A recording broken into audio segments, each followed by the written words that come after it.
Hello, and welcome to Screen Guardians Podcast, the podcast where parents and law enforcement share tips and stories for protecting our children in this increasingly digital world. Today, we're going to talk about sextortion. Um, so, I'm your host, Katie. I'm a mom, a former nurse, business owner, and advocate for children and safety. And I'm super excited to be here again with my co host, Kevin. He is a dad, a detective. He has been 15 years experience in law enforcement. And he's also part of the he's an office task force officer, with the Internet Crimes Against Children Task Force.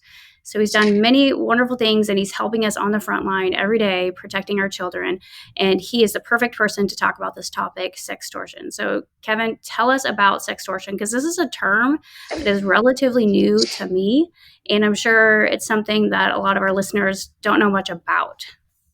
Yeah, so it's not a fun topic, right? In 2020, uh, leading up to current times, we saw a huge explosion in these sextortion cases because during COVID, everybody was locked down, nobody could go anywhere, and so kids were online all the time, and it led to a lot more opportunities for child predators to reach out and contact children.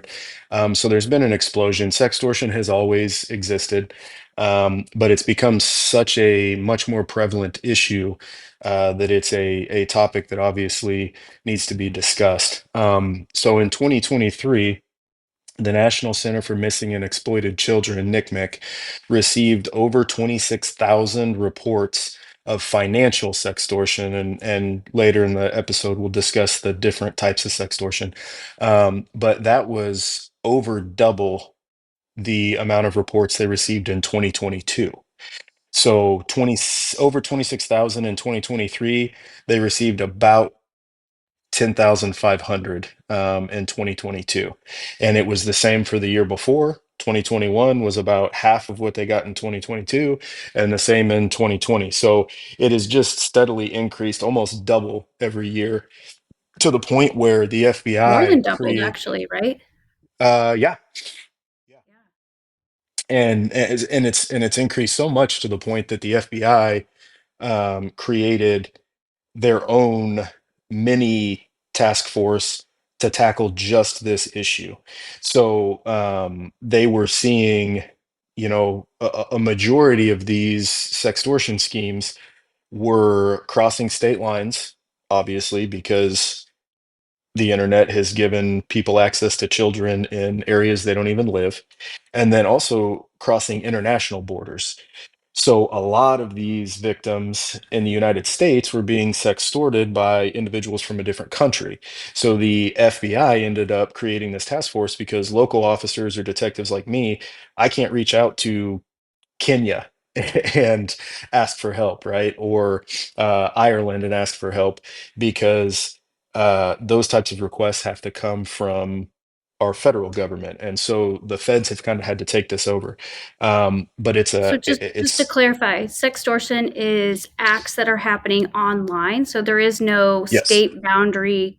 Uh, there's no sort of parameters or jurisdiction limited to a state or even a country. So what yeah. happens in a sextortion incident? So you have an adult male or an adult female. Obviously, with these types of crimes, it's a majority male offender. But you have an adult male or an adult female who will pose as a teenager or a child.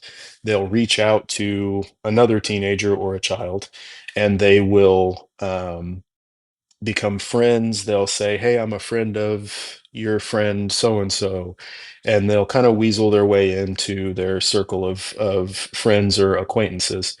Um, and then eventually they, get to know each other. They're flirtatious. Maybe they, send them some money for V-Bucks for one of the games they play, right? Or something like that. And they build this trusting relationship, and then it kind of turns sexual. And what they're going for is they want a either a nude image or something that the child would be embarrassed about. And then once they have that image, they use it to extort the child for various things by saying, hey, if you don't do X, I'm going to take this image and I'm going to post it on Facebook and tag your mom, or I'm going to send it to everybody at your school. So then kids obviously a lot of times will comply because they don't want that distributed. And by complying, they show the suspect that they're going to give them what they want. So then the extortion just continues and it continues and it continues. And it becomes a very costly relationship with the offender. So potentially the child is engaging on social media messaging with an adult. They may not know it's an adult. They're posing as a friend. Yeah. And then they are start flirting, engaging, and then they somehow are convinced or encouraged, and they are convinced as essentially to send a picture of themselves. Um, and it's probably an embarrassing photo they don't want on the internet. And so the predator, in this instance, takes advantage of that and essentially blackmails them. Is that right? Yep. Yep. Yeah. And when I say that it's very costly, it's, I think the median amount that a suspect will get from a victim is about $400, um, with an average payment of like $100 to $200, depending on whether or not the child comes from a wealthier family and has access to that money or not. But it's not just financially costly. I think in 2023 alone, let me look at the stats so I don't misquote it. Between October 2021 and March 2023, there's been at least 20 suicides among juveniles in the United States linked directly to a sextortion scheme. And so, 20 suicides in 2 years, not a huge number, but any suicides related to this topic are unacceptable, right? And so it's not just a financially costly issue, it's also psychologically taking a toll on the kids who are involved. Right. I imagine that's. I mean, it's unfathomable. Like I can't even imagine the amount of anxiety, shame, that the kids who are trying to keep it a secret because they're afraid, right? And Yep. I mean, you can just see how it snowballs and it gets bigger and bigger. So you mentioned that there's different kinds of sextortion when we were talking prior to this. There's a financial sextortion that you mentioned, Yeah. and then there Yeah. is there another kind? So I typically, and this isn't an official breakdown, you're not going to find this in a manual anywhere, but this is how I have kind of broken them down. Um, Boys most likely fall victim to what I consider financial sextortion. Girls most likely fall victim to what I consider just online sexual sextortion. So with boys, the suspect can be an adult male or an adult female, either or, and they will pretend to be a young girl. They'll become friendly with the boy, eventually get him to send some kind of a provocative picture, whether it's a dick pic or a picture of him flexing shirtless, something that would be embarrassing to him. And then the way that they extort boys is they'll say, "Hey, uh, thanks for the picture.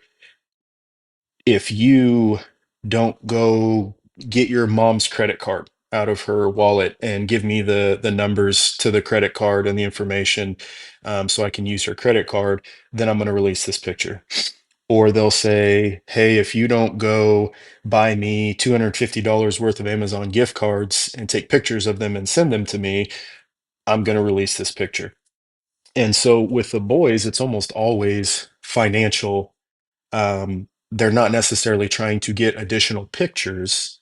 They're trying to use that single picture to gain some type of financial boon to the Got situation. it. Yes. With girls, it's kind of the opposite. With girls, they start by getting a picture of the girl in her underwear or a bikini in a provocative pose or something along those lines. And then they say, "Hey, if you don't send me a more explicit photo, I'm gonna send this one out." And then once they get that photo, then they say, hey, now I want you to send me, you know, 5 photos, and I want them to be in this pose, and I want you to expose this part of your body. And then once they have that, it's, well, now I want a 2 minute long video of you masturbating. And so it snowballs. And what they're doing with girls is they're then taking this material and they're turning around and they're selling it in various groups on Telegram, the dark web. They're selling that, and that's how they're making money from the females. And so it's two different types of sextortion, but they're both equally dangerous, right? And the issue is a lot, like I mentioned before, a lot of these suspects end up living overseas, and not every country is super helpful when it comes to the United States requesting aid, right?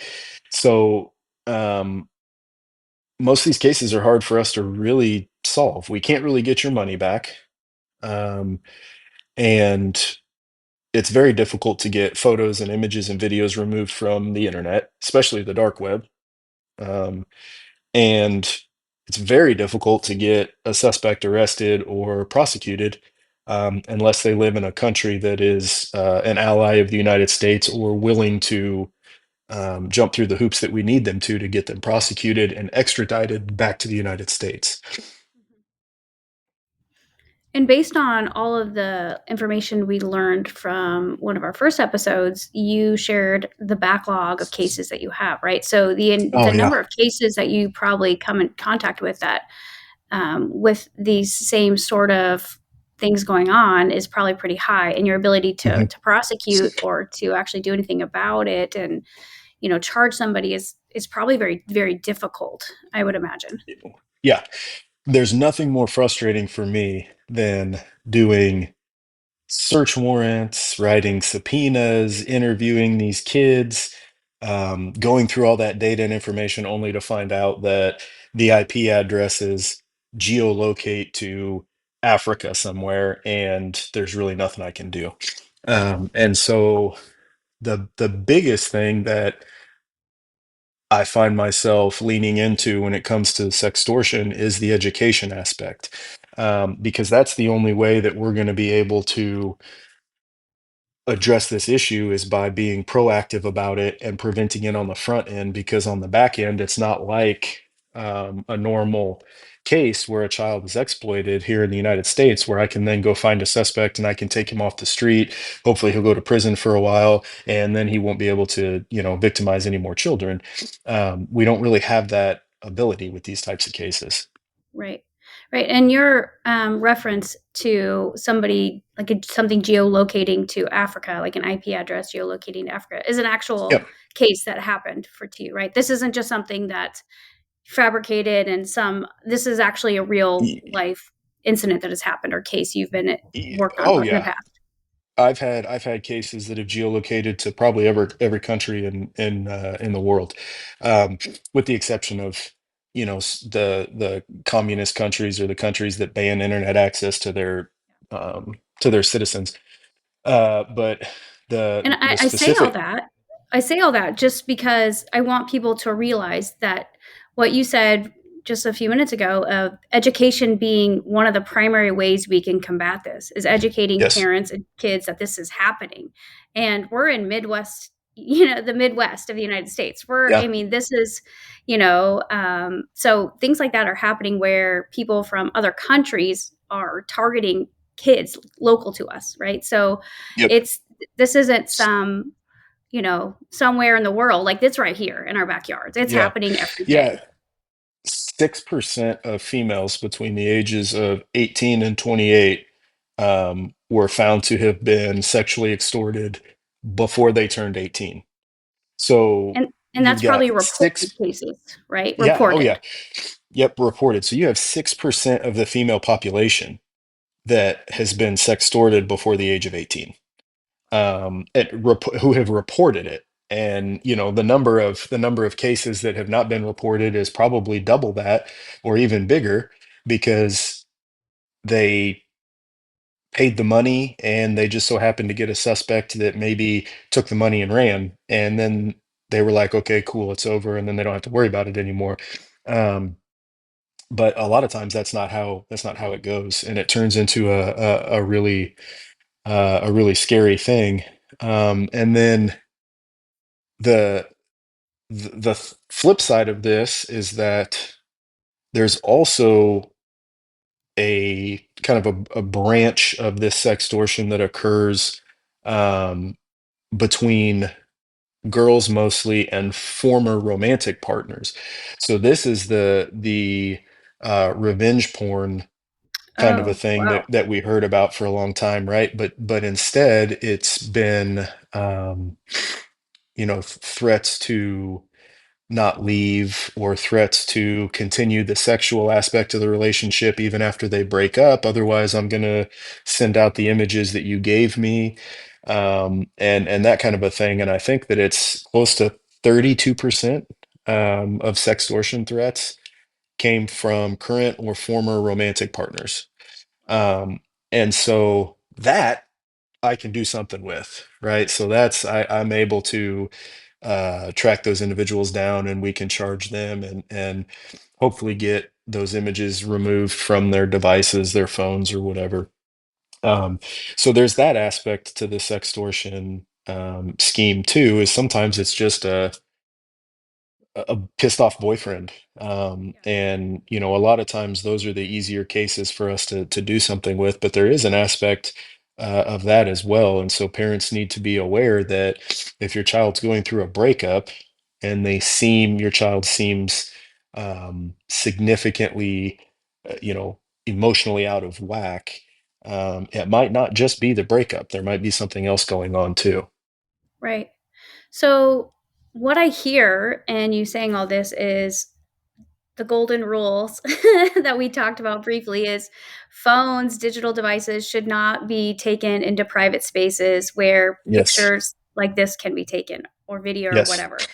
Bathrooms, bedrooms alone. There's a common area where kids are doing things to where that things like this can't happen, right? Mhm. What are some of the other things we need to be aware of as parents in order to protect our children and protect our community from this? Yeah, well, first of all, if your son is usually pretty good with money or usually saves well, and then all of a sudden he's broke, eh, you need to kind of inquire as to where his money is going, because he could be dealing with some type of a financial sextortion scheme. And so I always tell parents, I'm like, if you observe a behavior that is atypical for your child, um, it could just be a phase, or there could be something else going on. And I would rather risk talking to my child and having them get a little annoyed, right, than not address it and have it turn out to be something much bigger. Right. So, I mean, Um, conversations are critical, right? Conversations like yes. check in points, being able to have those open conversations with your child to keep things if there's something scary going on, right? Like we have a rule in our Yep. house, like if our kids do something they know they're not supposed to, like sneak candy, like do something they're not supposed to, as long as they tell us, there's no punishment. Like they're not going to get in Yep. trouble. If we find out about it later, then there might be something like a consequence to it. Sure. But if they tell us something big and scary or they're ashamed of or felt bad about, like we're trying to start that early when they're young Mhm. because we know what's down the road, right? We Yeah. know what's potentially could be ahead of them. So, but that's kind of something that we do. But again, conversations seem to be significant, and but also behavior and rules with devices are seem to be also very significant. Um, so, in these instances where kids are in these sextortion cases, is there a certain social media platform that's more common than others, and anything that we can be aware of, like how these things are happening, like Yeah. So what ages usually too? usually what ends up happening is they reach out on any of your popular social media sites, Snapchat, Facebook, Instagram, and that's where the relationship starts. And what'll usually happen is they'll find a victim or a potential victim, a target, the suspect will, and he'll start friending all of the target's friends. And they're doing that because, when somebody tries to friend me on a social media network, I go try to figure out where I know that person, right? And if they're friends with a bunch of my friends, then I assume, oh, well, then this must be somebody that I met somewhere, or this must be somebody who knows me through a sport, or you know what I mean? And so they'll go and they'll friend the victim's friends to try to create that illusion of familiarity. And then once they do that, they'll reach out to the victim themselves and say, hey, I'm friends with so and so, and they told me you play volleyball, and I play volleyball at this school, or my ex-girlfriend played volleyball at this school that's an hour away from your school. And they create some kind of a story of how they may potentially know each other. Um, but it's vague enough that it's hard for the victim to poke holes in the story. And then from there, they almost always try to get the child to move over to text messages, because text messages are a little bit easier for them to exchange, images and videos, and they don't necessarily have the ability to save, or the messages aren't necessarily automatically saved. If they delete them, they're gone, right? If you do that on social media, if you do that on Snapchat, if you do that on Instagram, um, it's a lot easier for me to write a search warrant and get that data, and then I've got the entire conversation. Whereas in order to get it off your phone, I need to go get your phone. And that's a lot harder for me, right? To go show up and be like, hey, I need your phone, because people can get rid of their devices, they can make them disappear. But with social media, that stuff's all saved on Snapchat's servers or Instagram servers, right? And so I can usually recover that data on social media. And then once they have those images, they go into the scheme, like I said before, and it becomes a costly relationship. But I'm seeing these a lot of times with probably 13 to 16, maybe 14 to 16-year olds, a majority female. But like I said, we've seen an uptick in the young boys being targeted for financial sextortion. So, I when we've talked about this prior to this interview, you had mentioned that you are notified sometimes that there's a case like or an incident online that's happened, and so you end up having to Yeah. contact like the parents and let them know there's an incident of sextortion that occurred with their child potentially. Do you want to talk about that a little bit? Yeah, so with ICAC, with the Internet Crimes Against Children Task Force, the way we open cases is NCMEC, the National Center for Exploited or Missing and Exploited Children, will get information from social media companies. So we'll use Snapchat again as an example. Snapchat monitors communication on their platforms. They've got algorithms, they have staff dedicated to looking at messages or images that have been flagged as potentially inappropriate. And once they identify something, they will take that information and they'll send it to NCMEC. NCMEC will look at it, they'll evaluate it, then they will send it to ICAC if they feel that it's a valid potential complaint. Um, ICAC, which is all over the United States, there's ICAC detectives in every state. ICAC will then distribute that to whatever state the complaint originated from. And the way they find that out is IP addresses, right? So if I send you a Snapchat message, it logs my IP address, and it's open source information. You can take that IP address and you can find out where it geolocates to. So the general area that the message came from. And it'll give you a city oftentimes.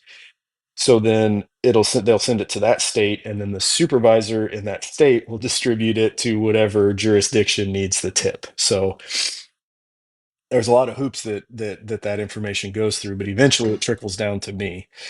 And then I get the tip, and a lot of times it has very basic information. It'll have username, it'll have potentially the images and videos that were exchanged and messages, maybe a cell phone number or a name, and the IP address. And then I have to do the work of trying to identify the users and figure out where a suspect lives, where a victim lives, what the situation was, and whether or not it was an actual crime. And then 99.99% of the time, parents have no idea this is happening. So then I have to reach out to the parents eventually because I want to interview the child. And I always include the parents in that because I, for one, would want to be present and at least be involved in the discussion with my kid. And, but yeah, that's how the information gets to me. And then I have to kind of do all the follow up work on that. Yeah. Is there a particular case that you want to share? I know there are many that you work with, or any other points that you want to share about this topic. Yeah. So I actually I picked out a case that I thought would be good to discuss because it, it really shows the importance of one of our key takeaways, which is that your children should not be friends with anybody online that they aren't friends with in real life, right? So, my kids, for example, the only time they're allowed to text somebody or chat with somebody on a video game, server or whatever the case is if they know that person in real life and they hang out with that person in real life. And It's a good that to me rule. is it's one of the ultimate rules you can abide by to protect your kids. But this particular case kind of reinforces that because the suspect portrayed himself as a juvenile by basically taking over an actual juvenile child's account. So he either sextorted this young man or hacked into his account somehow.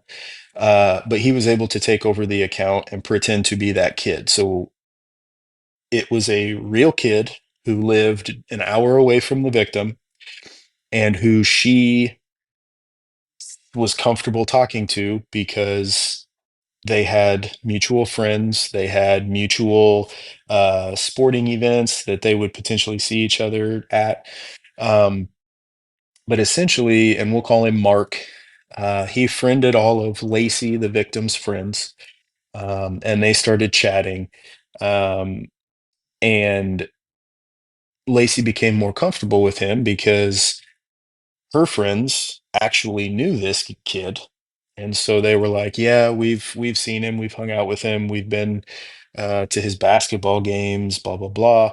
And so the relationship got more comfortable. Eventually, Mark, who we identified later as a 40-year-old fat white guy, definitely not actually Mark, offered her drugs, Percocet, Xanax, marijuana, cocaine, etc., in exchange for nude photos.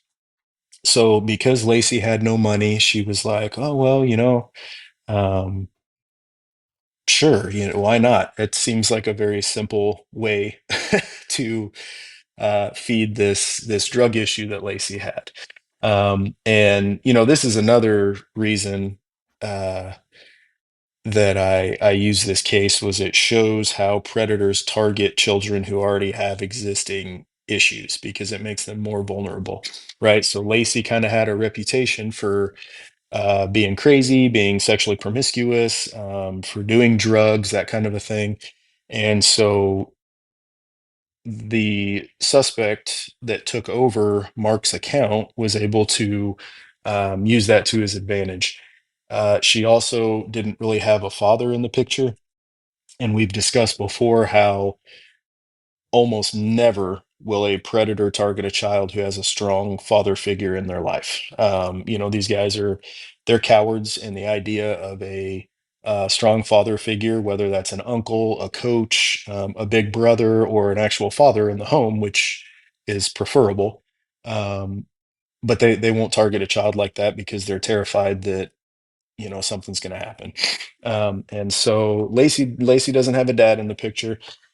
So she sends a single photo to Mark of her in her underwear in exchange for the promise of some Xanax pills. And it just kind of goes downhill from there. Um, Mark obviously cannot really show up to give her Xanax pills because it's not really Mark.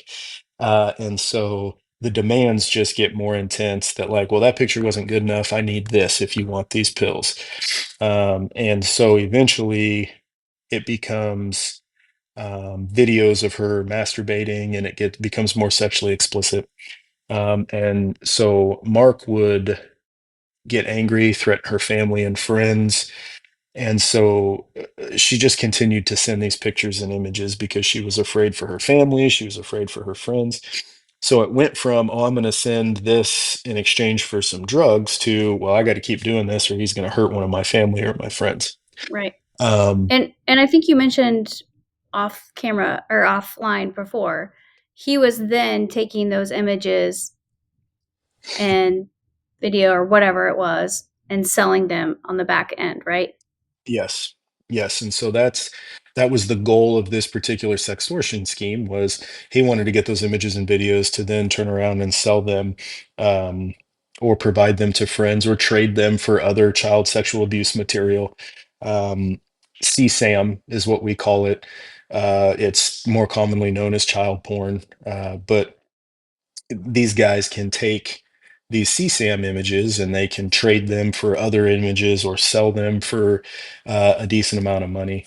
And so that was what this gentleman's, well, I won't call him a gentleman, what this guy's goal was to sextort her for as long as possible, so that he could continue to sell these images.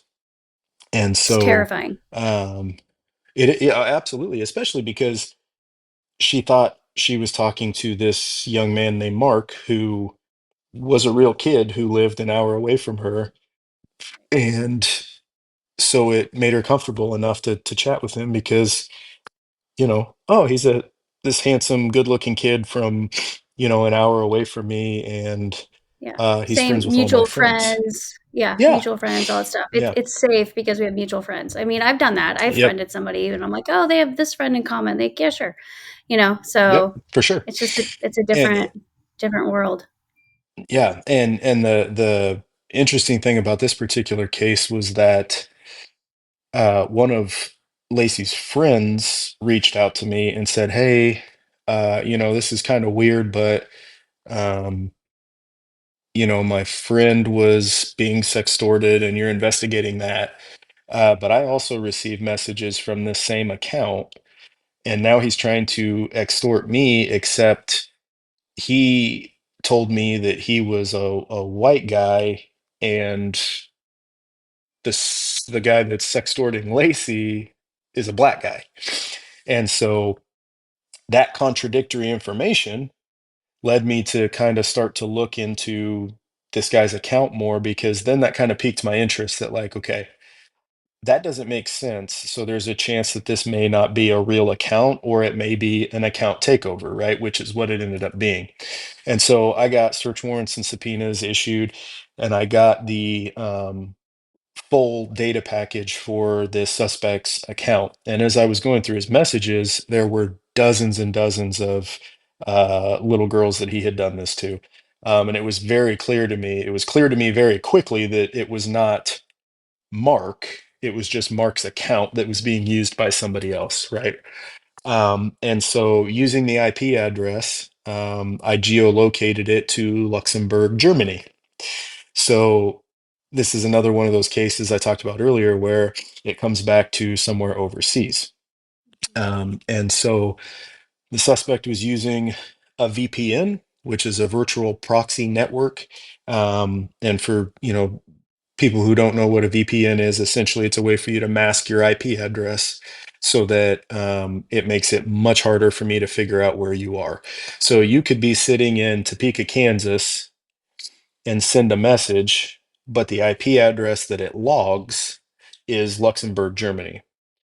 So, without getting technical, a VPN basically takes your internet connection and bounces it off a bunch of different nodes so that when it gets to its destination, it doesn't know which one of those IP addresses is you.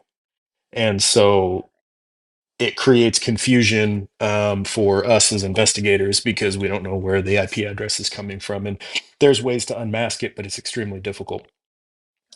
And so after I had kind of discovered that this gentleman was not Mark and it was an actor who was potentially overseas, um, I was continuing to dig into it, and I actually got a phone call from the FBI, and they said, "Hey, uh, we're looking into a case involving this account." And so this suspect is not, he hasn't just taken over this account, he's taken over multiple accounts. So not only was my account I was investigating responsible for dozens of girls, but he had also taken over multiple other accounts who were also each responsible for dozens of girls themselves. And it all came back to this one gentleman, or One man. Chomo, Predator. Yeah, Yeah. one guy. One guy. And so, yeah. And so, essentially, I ended up giving my whole case file over to the FBI, because it's like I said before, with these types of cases and the broad scope of the victimization, it's much easier for the FBI to do it. And so, I handed that over to the FBI, and they took it and ran with it. And as far as I know, it's still under investigation. Um, but the key points that I wanted to bring up based on this case, is that first of all, Lacey went into kind of a depression after this started to happen, and this victimization occurred over, months, and mom was not very attentive. So she didn't notice the change in emotional regulation. Lacey started cutting herself, albeit superficially, right? She wasn't actually trying to commit suicide or anything, but she was cutting herself. I personally believe, based on my training and experience, that it was kind of a cry for help, like, hey, somebody recognize that I'm not doing well. And mom never really figured it out. So one of the biggest key points to me is watch for stress reactions from your kids. um, if you see crazy changes in emotional regulation, it might be hormones, but it might also be something else going on. Don't ignore it and think, well, kids are going to be kids, right? Potentially going through puberty, it's just emotional issues. Um, there's normal emotional issues when you're going through puberty, and then there's exaggerated and abnormal issues, right? And going into a depression and cutting yourself is not just normal, you know. Um, and the only way you know that is if you're attentive and you pay attention to your children. Um, And then the second one is, again, we said this one already. Do not allow your kids to be friends with someone online that they're not friends with in real life. You never know who it's going to be. You might think you know him, and it might be this fat 40-year-old guy from Germany. So, no friends unless you actually know them in real life. Had she known Mark in real life, then she would have known very quickly this isn't Mark, right? Like, she would have been like, okay, I know Mark. I can text Mark right now and be like, hey, Mark, what's the deal, dude? You're asking for nude photos. And Mark would be like, that's not me. And then they would have found out very quickly that it was a scam. But she didn't know him. So she wasn't able to do that. Um, and then lastly, this is really hard for parents and for victims. Do not block the suspect on your social media, because I lose a lot of evidence if you block them. So Facebook, you block somebody, all the messages that you've exchanged, images, videos, all of your communication is gone. I can't recover it because once you block them, it's purged. And so if I try to get it from your account, it's not going to be there. I can still try to get it from the suspect account, but if they've deleted everything, it makes it really hard for me. So if somebody is victimizing your child, As hard as it is, you need to allow them to continue to send messages to your child. That doesn't mean your child has to read them, right? That doesn't mean that your child has to reply. Ideally, you would take the device and not let your child have it, and then I will come get the device and I'll do the forensics I need to do to recover all of that. But once you block that suspect's account, I lose all of that evidence. So those would be the top 3 points that I would bring out of this case study. Don't block the suspect. Just take the phone from your kid. Watch for stress reactions from your child and investigate them. You know your child better than anybody, so you know what's abnormal. And then don't let your kids be friends with somebody that they don't know in real life. Right. And then always the golden rule of keeping devices in places where they're supposed to. So it's like the golden rules of how to kids should handle devices and the rules around using devices, Yep. Um, and then one other thing, so just real quick, if I'm afraid my child is a victim to a situation like this, God forbid, communication with them first and foremost. And then do we contact law enforcement right first? Yeah. Yeah. My advice would be number one, obviously take the device and make sure that your child doesn't have additional devices that they can log into. Because if you take their phone and they can go to the computer and log in, then they can either continue the conversation or they can delete the messages. So take the device, put it into airplane mode. Yep, airplane mode. The reason you put it into airplane mode is because that blocks all connection to the network. And so it stops an outside entity from being able to access the phone and potentially delete it or reset the phone, factory reset the phone, and purge all that data and that evidence. So put it into airplane mode. And then contact us and let us do our thing. We'll come and we'll pick up the phone. We'll do the forensics on the phone. We'll start writing search warrants and subpoenas. We'll probably want to interview your child. I mentioned earlier that I always include the parents. Yep, Um, I want to clarify that I include the parents in the initial stages of the investigation so that they know what's going on. But when I interview your child, as hard as it needs to be just me and the child. And the reason I say that is because no kid is going to be open about what they did around their parents, right? Or at least they'll be much more reserved about giving me the details of what they did, and I need those details. Um, and so as a parent, you have every right to say, no, I don't want my child interviewed, and I'll respect that. But it's obviously vital that I talk to your child about what happened. And best case scenario is they're not worried about being embarrassed in front of a parent, so they'll be more open with me about what happened. And then another option is we also have the Sunflower House, which is a forensic interviewing group of experts who interview children in a way that is forensically sound, but it's also a much softer type of interview. And they have, these really nice, comfy rooms with toys and snacks and stuff that the kids can have while they're being interviewed. And so a lot of times I'll try to set up a Sunflower House interview because they're a great organization. So, yeah. Yeah, it's a wonderful organization local to us here. Um, wow, I mean, this is a very intense topic to talk about. So again, sextortion, using, basically blackmailing our children for, pictures, videos, or whatever.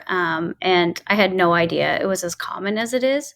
And I didn't realize there was a mhm. difference in how boys are targeted potentially than girls, which makes sense. So this is a whole world I'm kind of learning about from you. And as my children start to age, I feel more prepared on how to protect them with because of this information. So I really appreciate everything that you're doing for us on the front line, but also just sharing this knowledge with us so that we can further protect Absolutely. our children.